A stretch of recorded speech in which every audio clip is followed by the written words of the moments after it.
Maraming salamat po sa kay Brother Adli kasi nawala po yung mga karamdaman ko. Salamat din po kay Apo Nazareno na pinagaling po ako sa karamdaman ko. Okay. Hindi ko na po siya kinuha ng video kasi confidential lang sa kanyang, kasi hindi siya kinukulam. Hindi rin siya sinasapian ng mga exorcist. At galing na siya sa pangilang manggagamot na ako. Pangapat na siya. Marami siyang mga medalyon. So, meron talagang inggit, hindi maiwasan sa atin yun.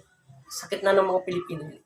Ayaw na tayong umasenso, hindi natin alam kung saan tayo lulugar. Kung gumawa tayo ng mabuti, may nagagalatan na inggit. Kasi nagninegosyo siya.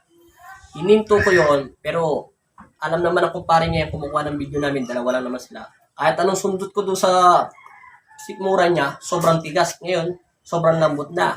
At nakita ng kumpare niya, kahit sinuntok ko na, tumatalbog pa rin yung kamay ko. Tinanong ko siya kung meron siyang alam. Sagot niya, wala. Hindi na namin nakuha ng ng video kasi medyo confidential po yung video niya.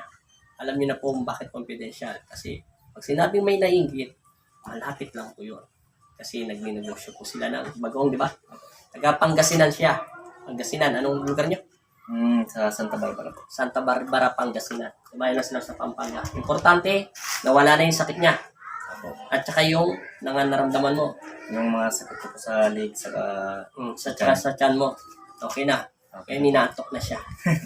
Nakakaramdam na siya ng antok, hindi kasi siya natutulog. At maraming salamat po sa mga nanonood dyan. Saka maraming salamat din po. At God bless. Thank you. Okay na. Okay na. Sayang siya, wala. Jesus Nazareno, naming mahal. Ang buhay mo sa amin ay inialay. Sa banal na krus, dulot mo'y dakilang tagumpay. Wagas mong pag-ibig sa amin na iyong ibinigay. Salamat po sa buhay na walang hanggan. Salamat po, ikaw ang aming sandigan.